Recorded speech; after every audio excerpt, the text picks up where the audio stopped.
So thank you, Susanna and Deb and the organizers and my panelists for letting me talk a little bit about AIDSVu.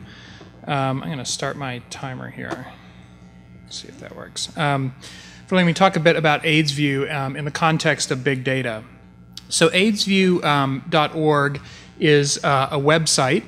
It's a free public utility, really, that builds on a number of big data sources and brings them together in a way that I'm going to describe a bit. And at its basis, AIDSVu is a compilation of interactive online maps that illustrate, as its base layer, HIV prevalence in the United States.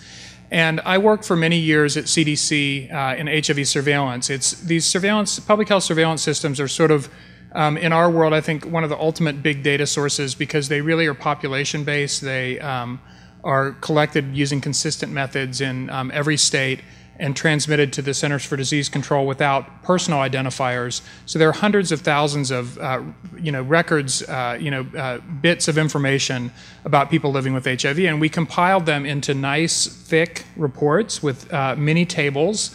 I keep one by my bedside table, but most people don't engage with data in this tabular format. And so our goal was to make information about HIV prevalence more accessible and more relevant, because most people don't look at a big national number. They want to know what's going on in their own community. And so we've provided this way for people to actually visualize data and interact with it. So our approach was actually to take a number of data sets, and that is this HIV surveillance data, which is housed in the national data set at CDC, data on HIV testing locations, data from HRSA on HIV treatment locations, as well as census data, and put those data together in the website AIDSVu.org. So our sort of starting point are interactive maps where you can zoom, drag, and the base map, we have a bunch of these cutouts outside if you're interested, depicts county by county the rate of HIV, where more darkly shaded counties here represent higher rates of HIV infection. And just by looking at this in a county by county view, you really get a very different sort of gut check about where the epidemic is most intense in the United States. And our idea is that if you look at this, I live in Georgia. I just came yesterday from Florida. I can appreciate those as two really heavily impacted areas that I might not have paged through the state-by-state numbers. But we also want people to do something about that, whether they're healthcare consumers or casually interested in the epidemic or working in HIV prevention. We want people to do something. And so we overlay this then with things like social determinants of health. How does poverty relate to this? How does lack of high school education relate to this? How does health insurance relate? Also information about testing and treatment locations. I remember giving a talk at a small college south of Atlanta on World AIDS Day, and I showed these maps, and I had a line of students each with private questions, and they were, where can I get tested? I had no idea. And so if people are motivated to get testing, we have a testing locator. We also allow people to map over this base map NIH-funded HIV prevention sites, vaccine trial sites, and treatment trial sites. Our testing site locator and our treatment site locator both work the same way, which is based on your IP address or where the system thinks you are. It will start, for example, by showing this map of Washington, D.C. and treatment sites. You can also search by zip code or city and state. And each of these little flags, then, there's more information behind that about what languages are spoken, what hours the clinic is open, what services are offered, whether there's a fee for testing services. And I really want to emphasize this downloadable resources, which all the next series of slides that I'm going to show you, as well as spreadsheets with every piece of data there are data in all in about 3,000 counties. Every county, every rate, every case count by age, by sex, by race, every rate, every piece of census data are in spreadsheets that you can download and use to make your own maps or use to do your own analyses. So I just want to show you some of the PowerPoint slides. I really hope if one thing, you're motivated enough to go and check out the site, because in the 10 minutes I don't really have time to drive you through it. But these are some of the maps that you can customize. So this shows black and white HIV rates on a national map. We talk about HIV prevalence ratios and racial ethnic disparities, but I think visualizing the difference on the white rates on the right and the black rates on the left really give you a strong sense of how pervasive the racial ethnic disparities are and the patterns of them. These show rates of persons aged 13 to 24 living with an HIV diagnosis by county. You'll notice that a lot of counties aren't shaded here. One of the key elements for us is protecting confidentiality. So in counties that have either less than 5 cases or less than 100 people in that group, in this case 113 to 24-year-olds, we suppress data. But you can see that the counties with big populations and higher rates, again, tend to be in the southeast. This is for the 25 to 34-year-olds. And one of the great new technical features that our mapping partners have come up with this year is the ability to actually display side by side the base map of people living with an HIV diagnosis, and in this case, poverty rates from the census by county. So as you drag these maps and zoom them in and out, the two maps move together, synced up, and you can really visualize these relationships. There are similar maps. This is for the percent with a high school education, so the lighter purple here is less education, very correlated with high rates. And finally, in the context of healthcare reform, some of the states that have very high rates of HIV, including my own state of Georgia, Florida, Texas, also have that highest category of people living without health insurance. And so all these things relate in some ways to health behaviors as well as how we address health problems when they occur. One of the trends that we've had over a few years in the project is moving to successively smaller geographic units as we've worked with health departments to make sure we can do that while protecting confidentiality. So these are zip code level maps on the left of the city of Philadelphia.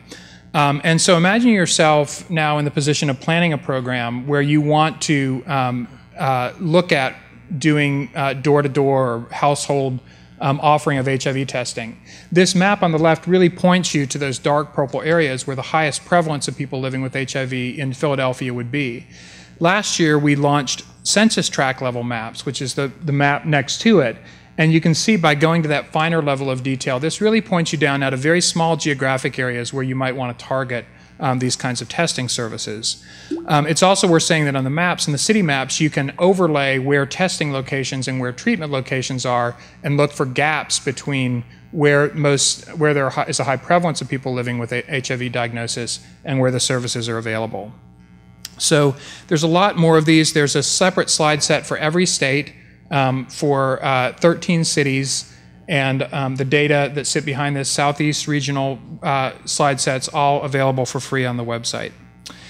So I just wanted to summarize a few bullets. What have we learned from developing AIDSVu.org about using big data for health? And so these are sort of my bullet points. One is make it visual, that the sort of tabular reports of data are really useful to certain people for certain purposes. But these are big data sets collected at public expense that we want to have used more broadly. Second is make it interactive.